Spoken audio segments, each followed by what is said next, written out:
right, folks, moving on to our next story. With this one, we actually have an update to a major controversy that happened during the summer, where at one point we were celebrating one of the best animated movies of the year. And then suddenly one report came in, and while the love for that particular movie is still there, I cannot necessarily say the same about two particular filmmakers who were attached to that film. And I am talking, of course, about Phil Lord and Chris Miller.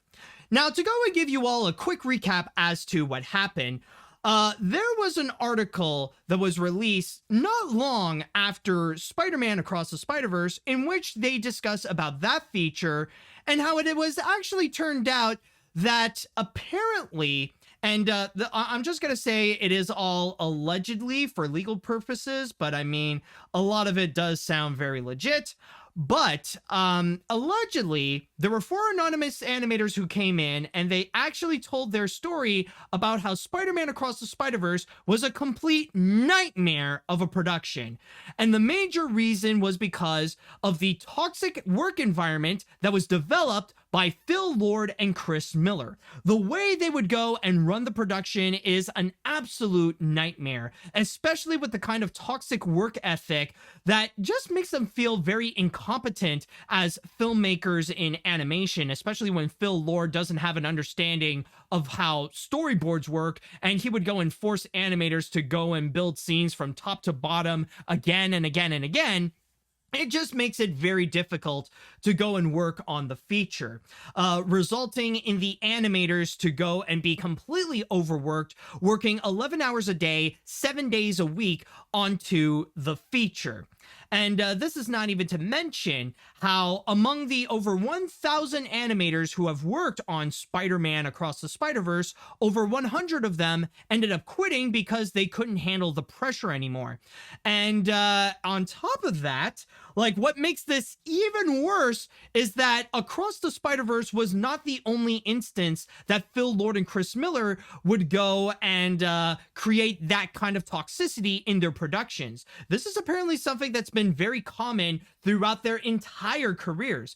And there have been many notable features in which they would do the exact same thing and they would treat their animators the exact same way. For movies like Cloudy with a Chance of Meatballs, for the Lego Movie, for Spider-Man Into the Spider-Verse, and for the Mitchells vs. the Machines, to name a few. So from there, it really opened up it pretty much opened up how their reputation in the animation industry is not necessarily as solid as some people may think, especially when nowadays there are actually plenty of animators out there who have actually made a vow to never work with Phil Lord and Chris Miller again. And since then, I would say that the reputation of Phil and Chris has pretty much become divided. I wouldn't say that they have went on a massive downhill spiral. I would say that their reputation was completely split. Where on one hand, there are still some people who are major fans of Phil Lord and Chris Miller, that they admire them as talented filmmakers, especially still feeling that high off of the amazingness of Spider-Man Across the Spider-Verse, that they love that movie so much and that they love Phil Lord and Chris Miller for working on that film. So like they would still have that sense of like glamour and amazement of Phil and Chris, especially thanks to Across the Spider-Verse. But then again, there's also another side in which there are plenty of people who actually do feel betrayed by Phil Lord and Chris Miller.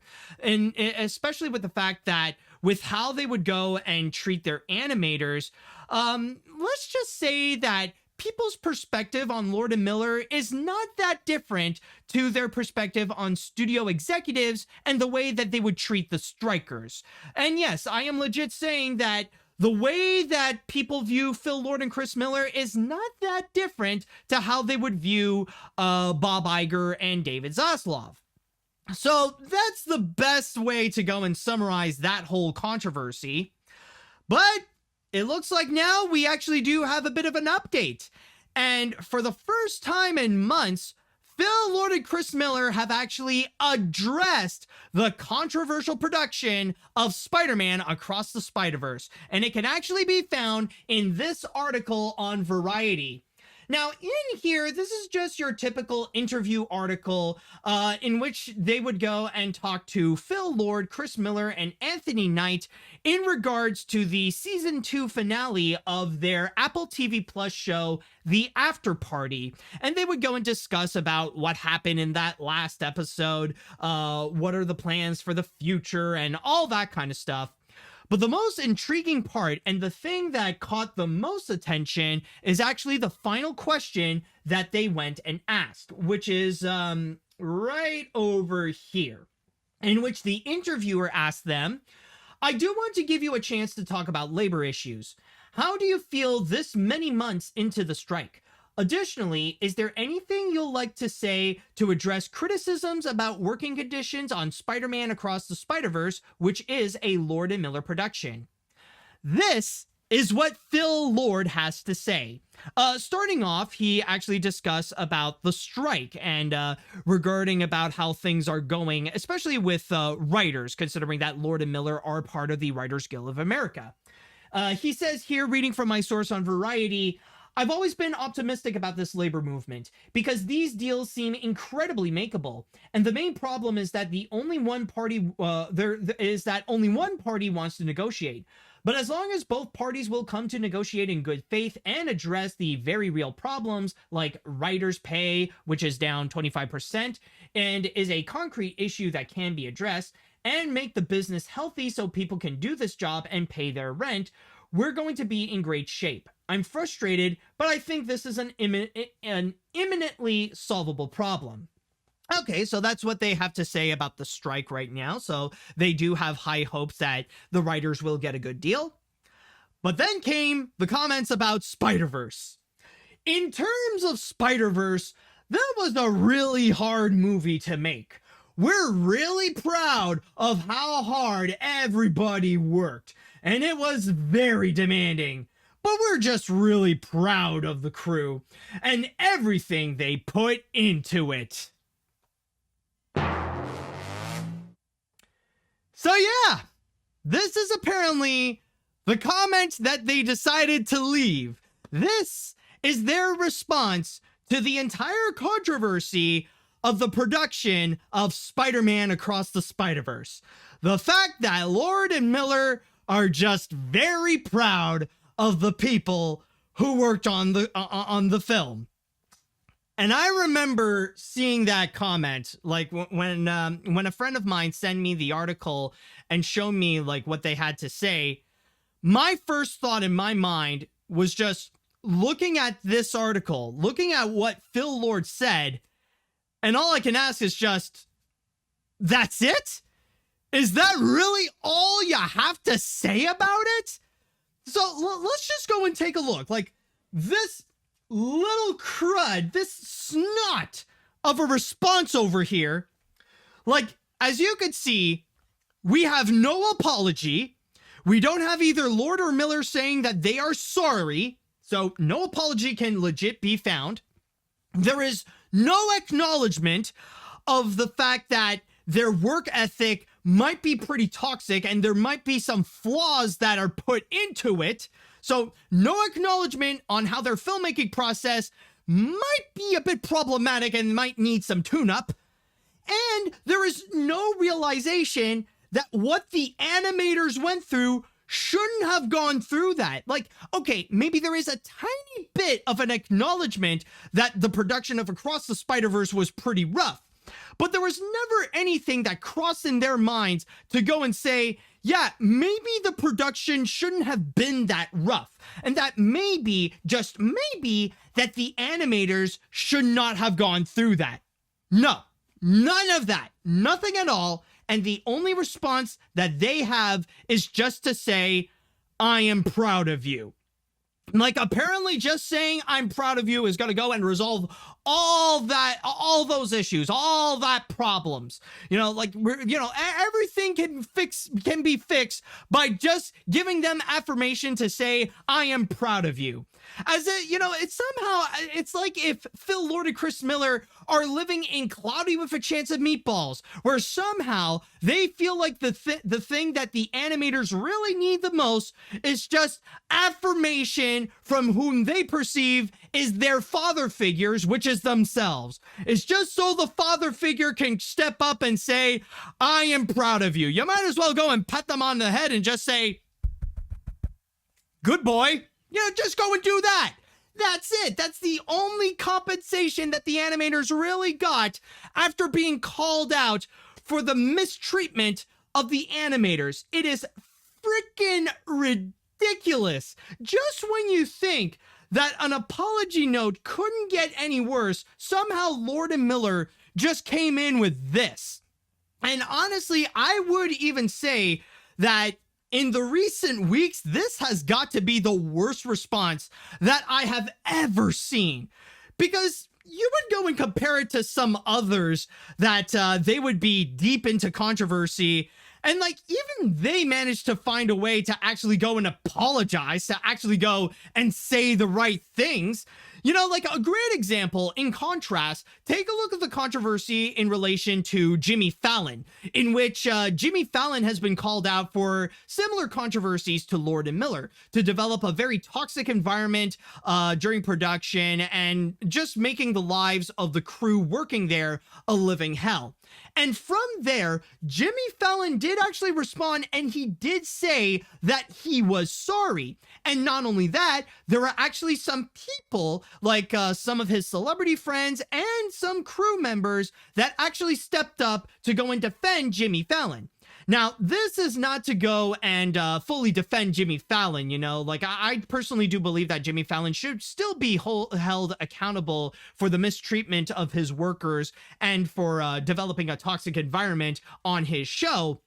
But this is just to go and say that at the very least, Jimmy Fallon does have the right mind to go and apologize.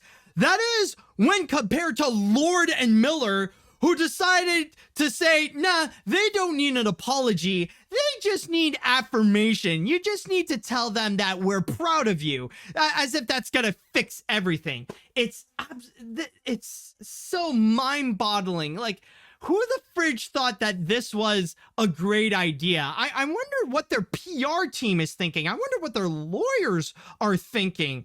Like, how can you just put up a response and just say, I'm proud of you, as if that's gonna somehow make things okay? It's embarrassing. Like, honestly, I think the best way to describe it is that all of this is just freaking embarrassing. And I'm even gonna say right now, like, the thing that I personally find that is the most frustrating of all this, especially with this response that kind of did confirm that that honestly, not only did it confirm about what actually happened during production, but also the complete disregard to the well-being of their animators, is that when it comes to Phil Lord and Chris Miller, a big part of their brand feels like it is a massive lie. Like the vision of what people have about Phil Lord and Chris Miller turns out to be not true at all.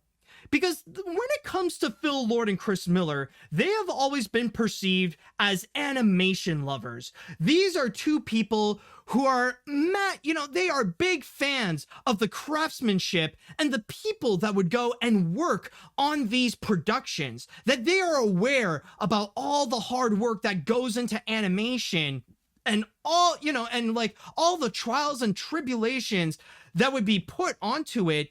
And as a result, they would go and create these beautiful pieces of art. Like Lord and Miller are two of the biggest advocates in Hollywood that animation is art, that only a few others would actually top them off, like Guillermo del Toro, for example. But yeah, with Lord and Miller, they are big fans and big admirers of the craftsmanship of animation, or at least that's what their brand is perceived to be. That's how they would go and portray themselves on social media and on interviews and all that kind of stuff. And to even further push that brand, to push that ideology that they do carry, you might remember that in a few of their movies, they would actually go and try to address the animators, like really give them credit that it's not just Lord and Miller's movie, but it's also the entire team's movie. Films such as Cloudy with a Chance of Meatballs or Mitchell's vs. the Machines, where they would go say that, oh, this movie is made by a lot of people, or it's made by a lot of humans and stuff like that. Like you would think that Lord and Miller are the biggest advocates for animation and for animators. But as it turns out, with what has been revealed, it's a massive lie. Like you would think that if they do unironically care about the craftsmanship and about the animators who are always hard at work on the medium that they so adore, you would think that they would also care about their well-being. You would think that they would legitimately care about the working conditions that are in animation, something in which they actually did address when they wrote that email to Sony Pictures a decade ago, in which it was leaked during the big Sony hack at the end of 2013, where they were, when Sony Pictures asked Phil Lord and Chris Miller to come back to Sony Pictures, but then Phil Lord said no because Sony Pictures was treating the animators like paper. And in a cruel twist of irony, the actual problem is, well, a bit of Sony Pictures, but it is primarily Lord and Miller's fault. That Lord and Miller are the ones who actually are treating the animators like paper. And all this just makes it feel like Lord and Miller, in reality, are the Ellen DeGeneres of the animation industry. That their entire brand is just a massive lie, where they're portraying themselves as selfless and they want to be helpful, that they care a lot about their crew, that they love that they love doing what they do because they love the medium so much. But in reality, they're actually selfish. They do not give a crap about the well-being or the mental health of their animators. All they care about is just themselves. To go and climb up the Hollywood ladder and to go and network with many prominent names so that they can go and become popular and end up taking the credit of all the other people's hard work. That the fact that with Lord and Miller's movies, that only they are the names that are associated with their pictures and no one else. And sadly, that marketing is actually very effective. Because if you look into the sad reality when it comes to many of those features that Lord and Miller has produced and stuff like that, you would be shocked that not many people could actually go and remember the names of some of the other people who actually did work on it who aren't necessarily actors. Like, think about all the movies that Lord and Miller produced, not directed, just produced. You would be shocked that most people cannot actually name who are the directors of either Mitchell's vs. the Machines, of either Into the Spider-Verse or Across the Spider-Verse, or I would even say the same thing with Cocaine Bear. Many people would forget that Elizabeth Banks is actually the director of that particular movie. But no, because Lord and Miller are the most notable names of those pictures, they are the ones who end up taking all the credit. And more, it kind of feels like Lord and Miller doesn't actually care about their animators or actually care about the people who would do the animation. There was even one report that I actually did hear in terms of one of the new movies that they have produced called Strays, in which apparently the people who would provide the 2D animation at Titmouse, they did not get credit. Like, they at the most, they would only say that, oh, the 2D animation was done by animators at Titmouse, but the individuals who actually worked on it, they did not get any form of credit whatsoever. And you would think that with Lord and Miller, that they would go and advocate to have their names be prominently displayed for that movie. But no, they just completely disregard it. And again, it makes it feel like their image as animation lovers is just nothing more but a lie. And honestly, for me, I feel like, I just feel like with the reputation of Lord and Miller, it's just dead. For me, like, honestly, I lost all respects for Lord and Miller. Yes, they are talented as writers and filmmakers, but outside of that, as individuals, I feel like with this entire situation, like the fame really got into their heads, especially if they think that they're going to go and solve their problems just by saying, I am proud of you. Like it's pretty much at the point where really these are people who do not deserve the credit for what they do. And really all the, all the support and all the love for the craftsmanship of animation, or even like with the way that they're trying to go and advocate for like labor unions and workers' rights, they're just in it for themselves. They don't care about anyone else. They don't even care about like the working conditions for the animators. And you would think that if they do care, they would go and help out others as well. But in this case here, no, it is nothing more but a flat out lie. It's nothing more but virtue signaling, and any actual efforts is only to go and give themselves an extra boost. So this is just an update that I want to go and discuss about and to go and really highlight, because to this day, not many people are aware about the unfortunate working conditions of Across the Spider-Verse, but it needs to be addressed and it needs to be highlighted of how Phil Lord and Chris Miller are a massive problem in this. And also, one more thing that I do want to go and address is specifically in regards to Chris Miller, because I know a lot of people are going to say that technically it's more just Phil Lord who is the problem, that he is the one who's causing the grand majority of the toxicity in this entire situation. And technically it's just Phil Lord who has made this response.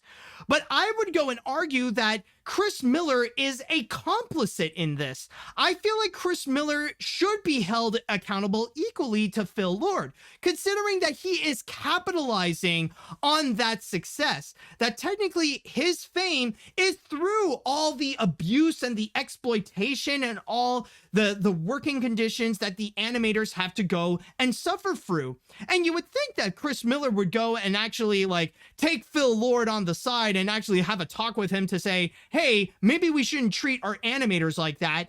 Or actually go and like, even with this interview, maybe he would have said something and maybe he would have done an apology to the animators or anything like that. But in actuality, no, like he just lets things happen and just capitalize on the fame of it all. The fact that, yeah, like the animators have to suffer so much, but he might as well do nothing. And according to the reports, the grand majority of the time, he has done nothing whatsoever. And he would just go and capitalize on the fame and take the credits of the animators. So yes, I do think Chris Miller should be held accountable alongside Phil Lord. Because after all, it's never just Phil Lord or Chris Miller. It's always Phil Lord and Chris Miller. All right, so with that said and done, I would like to go into the chat wall. And now I would like to go and ask you all, how do you feel about Phil Lord and Chris Miller's response for overworking their animators? Let me know what you all think on this. All right. Once I briefly met Phil Lord a while back for a Mitchells vs. Machines panel with Peter Ramsey. He seemed to not be interested in talking to people, but at least he told me about Clone High Season 2. But Peter Ramsey was really cool with me. Long story short, I just think Phil Lord doesn't seem to care about his own fans that much based on my experience. I recorded the whole thing if you guys want to see for yourself, but yeah, I think this is catching up now with a bad reputation, unfortunately.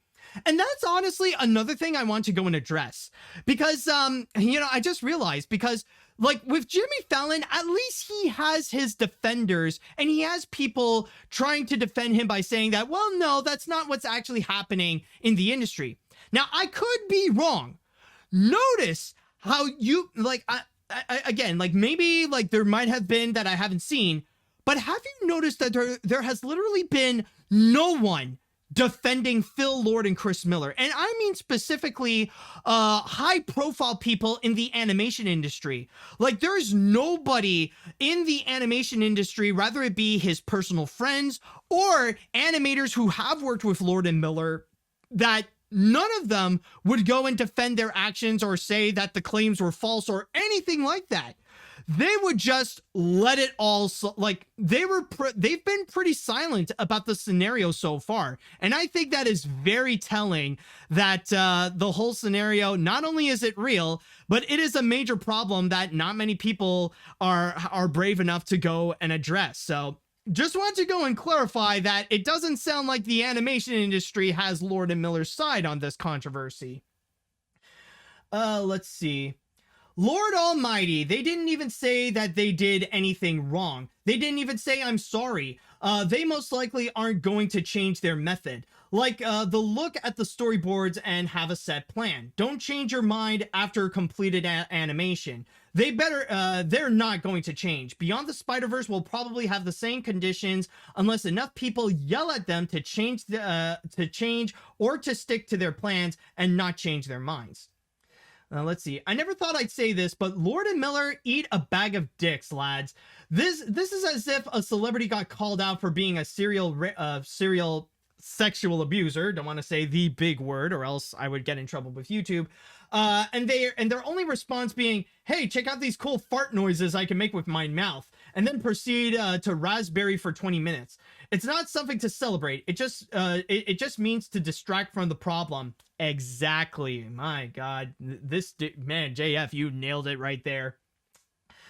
Dear Lord and Miller, this is almost Channel Awesome levels of horrendously tone deaf.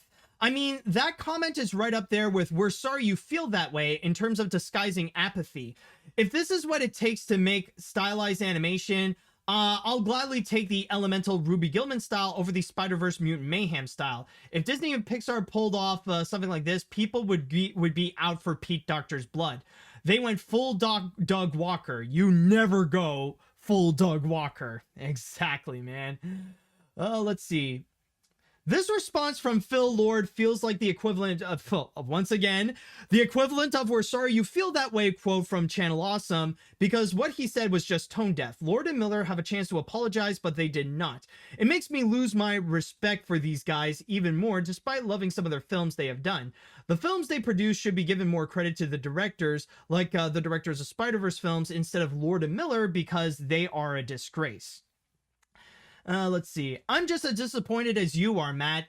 Seeing these two guys I respected as people who understood the animation process, but turned out to be just as bad as executives like Harvey Weinstein. Well, maybe not that much, but I get what you mean. I can handle it. I can handle it if animators were under the right amount of stress, but just as long as if it wasn't on an abusive level. But seeing stuff like this makes me appreciate Pixar and DreamWorks in terms of how they treat their animators. Yeah, and someone even mentioned that even Trey Parker and Matt Stone have standards for the treatment towards their team. Or especially if you want the opposite of that, if you want the antithesis of Lord and Miller, go look up the production of Mutant Mayhem, because Jeff Rowan, Seth Rogen, and Evan Goldberg, they actually did work hard to ensure that the working conditions can be as good and as positive as possible. So major credits to them. Let's see now. In terms of tone deafness, Lord and Miller's ears doesn't even seem to function. Seeing them being so apathetic towards their animation team really shows how they really don't care about their well-being or how they were overworked. Even Seth Rogen cared more about animators, and we all know what happened with Sausage Party. Thankfully, he did improve with the new TMNT movie. All right, I'll just go and read one more comment here. I'll just go with... I swear these dudes, no apology, and all that Phil Lord said was he was just proud of his animators. These guys are such dicks. They need help, and I mean mental health. I really feel bad for the animators and the way they went through. My advice is, if I was an executive like Lord and Miller, is to treat them with respect, give them like a cool off, and have production go smoothly instead of just treating them like slaves. Slavery is wrong. You guys never go down that path. Exactly. So it really is the fact that with this response, Phil Lord and Chris Miller are either absolute idiots or they really are willfully ignorant because they're just way too blinded by their own fame and glory.